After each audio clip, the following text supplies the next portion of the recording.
Silver,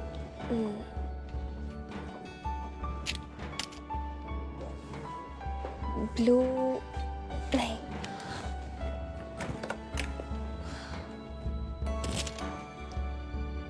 black shirt. दक्ष पे ये black shirt अच्छी लगेगी।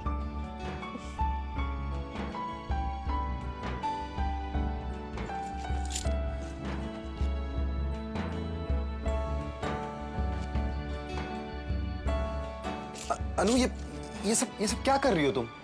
वो आप बाहर जाने वाले हैं ना, इसलिए आपके कपड़े निकाल रही थी।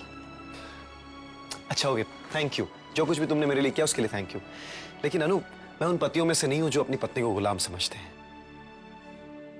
जूतों से लेकर टॉवल तक हर चीज के लिए आवाज देते रहते हैं। मुझे तो ये सब सोचते हुए बड़ा अजीब सा लगता है। और मुझे क्या पहनना है ये तुम कैसे फैसला ले सकती हो?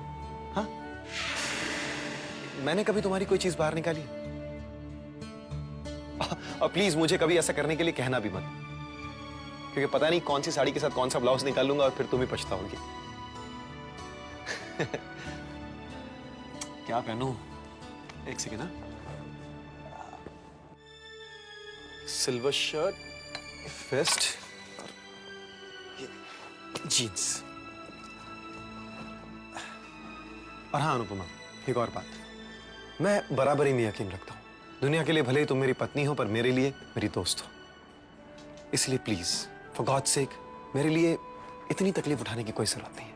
ओके?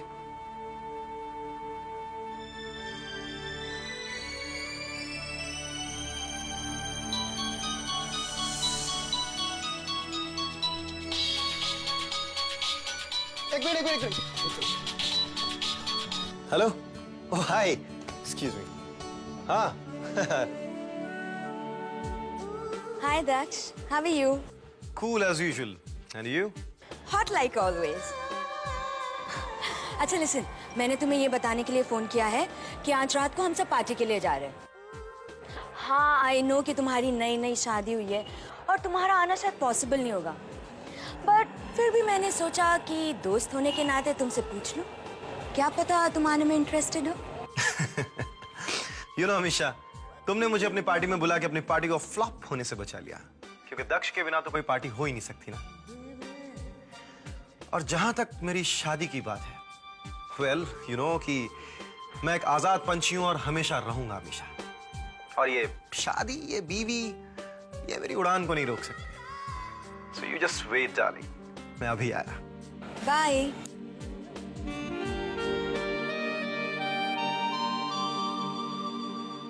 भाभी आप बैठिए ना, भैया के साथ नाश्ता कीजिए, ये मैं कर देती हूँ। क्यों, तुम नाश्ता नहीं करोगी क्या? भाभी आप बस बैठिए।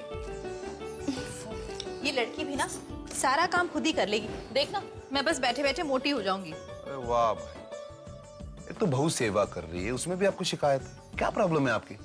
मुझे शिकायत अपने लिए नहीं है, शिकायत मुझे इस बेटी के लिए है। अभी हाथों की मेहंदी ठीक से छूटी नहीं है और घर का पूरा काम संभाल लिया इसने।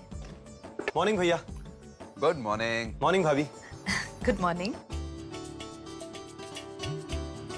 अरे भाई, तुम कहाँ जा रहे हो?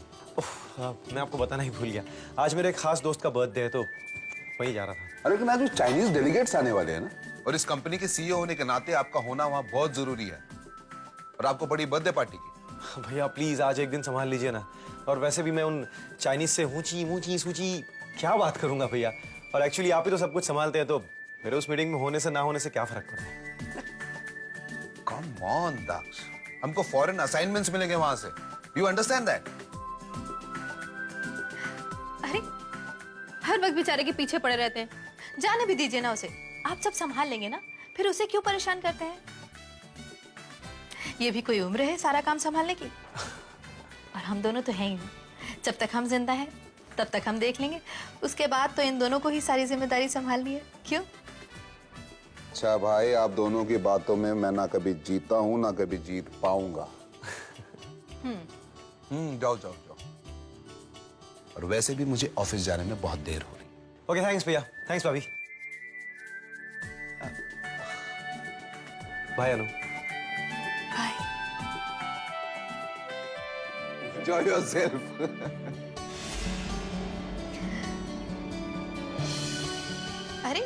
दक्ष अपनी चाबी यहीं भूल गया।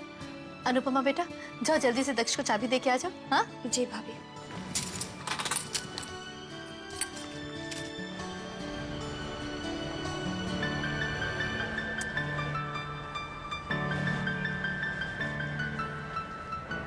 दक्ष, आपके कार की चाबी। थैंक्स अनु, मैं तुम्हें भी ले जाना चाहता था, लेकिन अपने सारे मेल फ्रेंड्स के बीच में मैं अपनी खूबसूरत सी बीवी को ले जाने का रिस्क नहीं ले सकता। Okay, bye bye. दक्ष, क्या हुआ अनु, कुछ कहना चाहती हो? वो कम ऑन अनु, हम दोनों फ्रेंड्स हैं ना, तुम मुझे कह सकती हो, क्या कहना चाहती हो बताओ। मैं बस कह रही थी कि आपको ऑफिस जाना चाहिए, भैया की बिजनेस में हेल्प करनी चाहिए। वो हमारे लिए कितना कुछ करते हैं, हमारा भी फर्ज बनता है ना उनकी मदद करने का। उप्स, तुम ठीक कह रही हो अनु, लेकिन क्या हम इसके बारे में कभी और बैठकर बात कर सकते हैं? यू नो, मैं अपने दोस्तों को वादा कर चुका हूं, तो आज मुझे जाना होगा प्लीज। हाँ, okay, bye bye.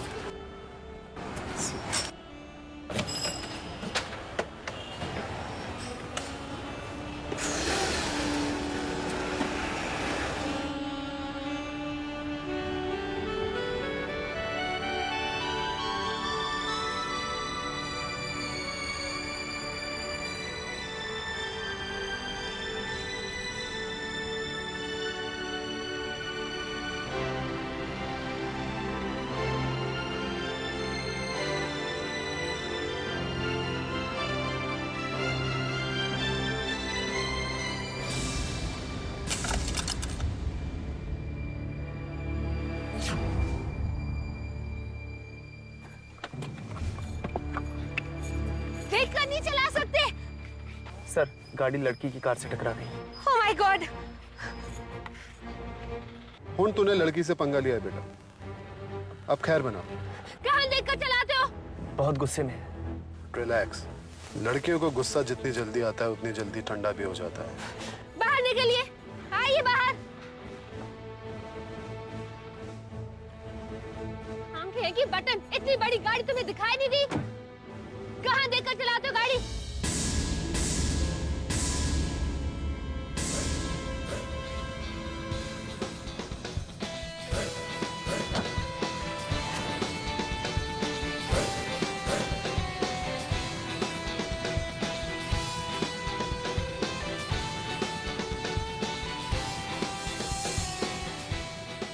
Listen ma'am, सुनाइएगा बाद में, पहले आप मेरी बात सुनिए। आप देख रहे हैं आपके ड्राइवर कैसे गाड़ी चलाता है? इतनी बड़ी गाड़ी सामने इसको दिखी नहीं और आकर टक्कर मार दी। ऐसे चलाता है जैसे ये कोई पार्किंग लॉट नहीं बल्कि फॉर्मूला 1 का रेसिंग कोर्स हो।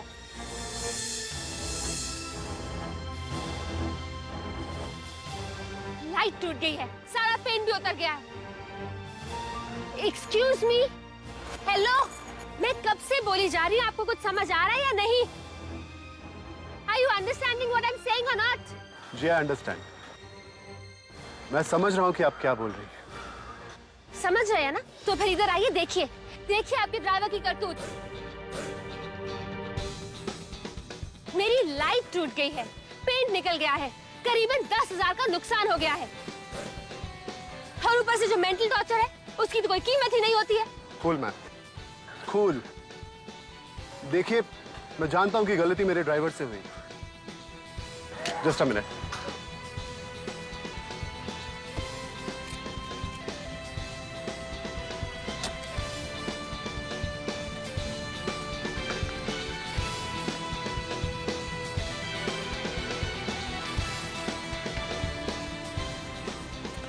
ये लीजिए। ये तो 25,000 का चेक है, मेरा नुकसान सिर्फ 10,000 का हुआ है। देखिए, मैं जानता हूं कि आपका नुकसान सिर्फ 10,000 रुपए का हुआ, लेकिन आपको जो मेंटल टॉर्चर सहना पड़ा उसका क्या? आपके टॉर्चर की कीमत लगाना तो थोड़ा मुश्किल है। गलती तो हुई है, प्लीज रख लीजिए इसे। And sorry once again.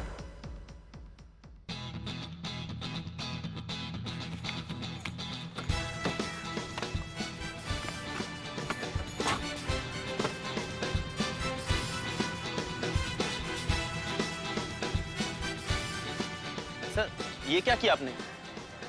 इतने छोटे से नुकसान के लिए 25,000 रुपए दे दिया? गणपत तुम नहीं समझो, खूबसूरती की कोई कीमत नहीं होती।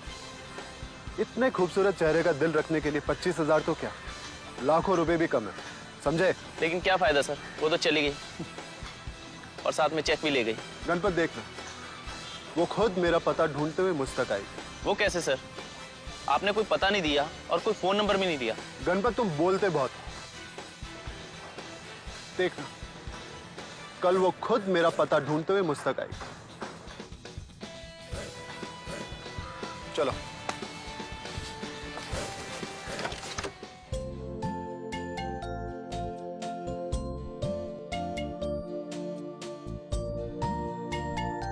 अभी बेटा क्या कर रहे हो?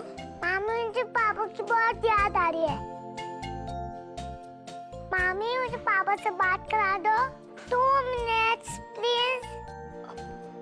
बेटा अगर मम्मी को पता चल गया ना तो वो बहुत गुस्सा करेंगी, आपको भी और मुझे भी। प्लीज मामी। ठीक है, बस 2 मिनट। हाँ, नंबर बताओ। 99651।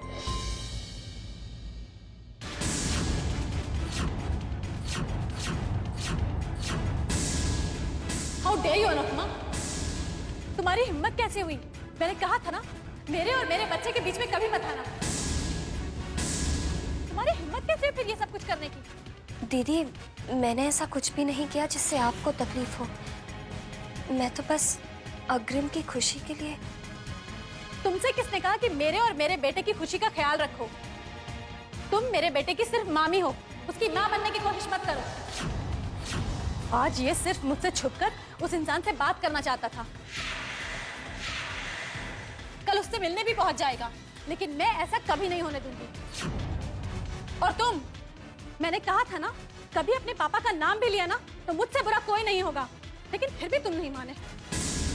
तुम्हें प्लीज दीदी, आपके और आनंद जी के रिश्ते के उलझनों को अग्रिम तो नहीं समझ सकता, मगर आप तो समझदार है ना।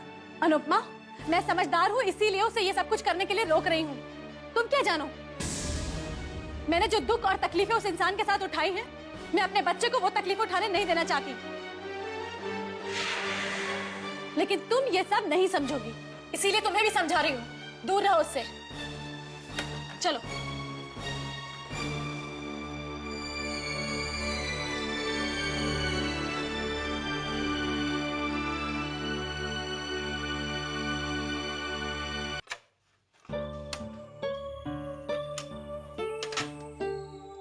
अरे अनुपमा, तुम कब आई? मैंने तुम्हें देखा ही नहीं। बस भाभी अभी आई हूँ।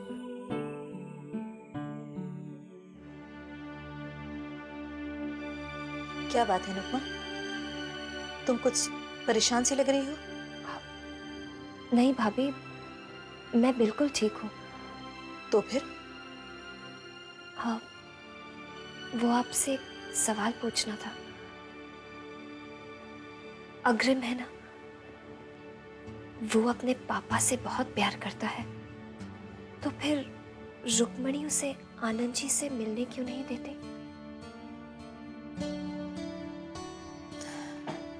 मैं समझ सकती हूँ तुम अग्रिम के लिए कितनी परेशान हो, लेकिन अनुपमा जो कुछ भी हुआ उसमें रुक्मणी की ही गलती नहीं है। रुक्मणी और आनंद की लव मैरिज थी। आनंद एक मिडिल क्लास फैमिली के थे और रुक्मणी अपने भाइयों की प्यारी नाज़ और नखरों से पली इस घर की राजकुमारी।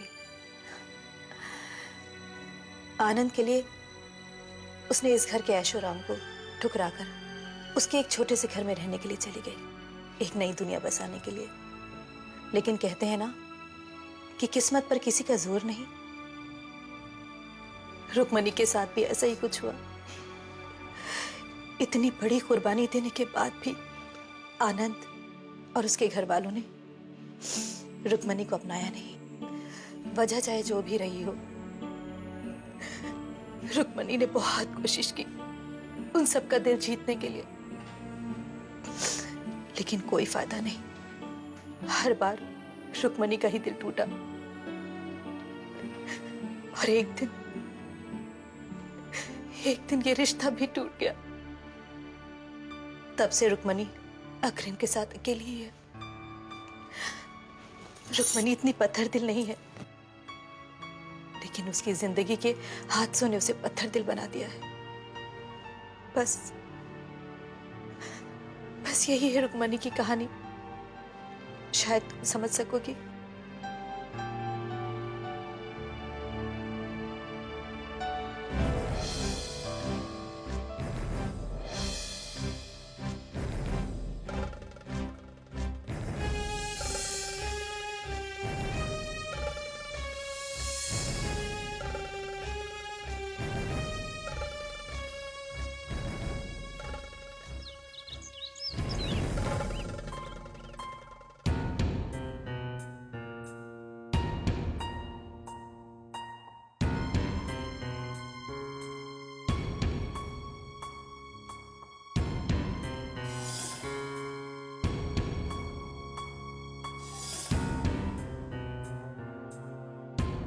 Cool man, cool.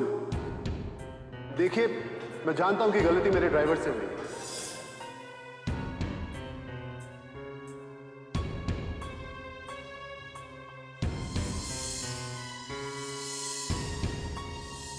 Ji I understand. मैं समझ रहा हूं कि आप क्या बोल रहे हैं।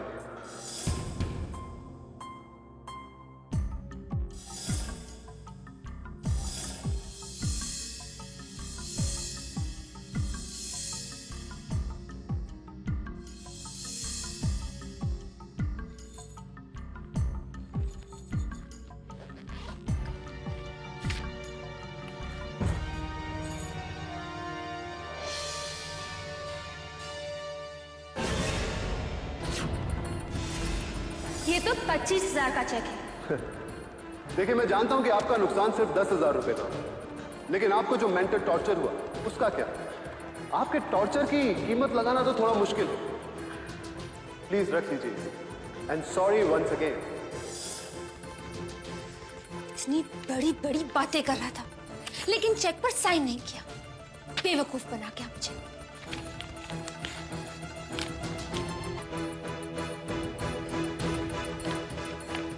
Ishan Khanna. Don't you worry, Mr. Ishan Khanna, because I will get you for this.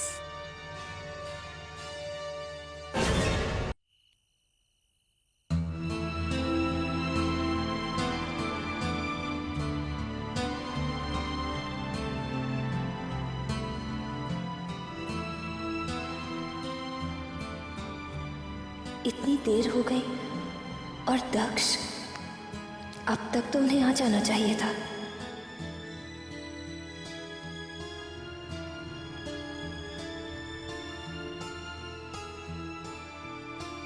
अरे अनुपमा, इतनी रात हो गई, तुम सोई नहीं अभी तक? भाभी, मैं दक्ष का इंतजार कर रही थी। इतनी देर हो गई, वो अभी तक आए नहीं। अच्छा जी, तो आपकी नींद आपके पति देव ने उड़ा रखी है। अरे भाई अनुपमा, वो आज अपने दोस्त के जन्मदिन पर गया और तुम्हें पता है दोस्तों के साथ वक्त का पता ही नहीं चलता। तुम जाओ, जाकर आराम करो, दक्ष आता ही होगा। जी भाभी।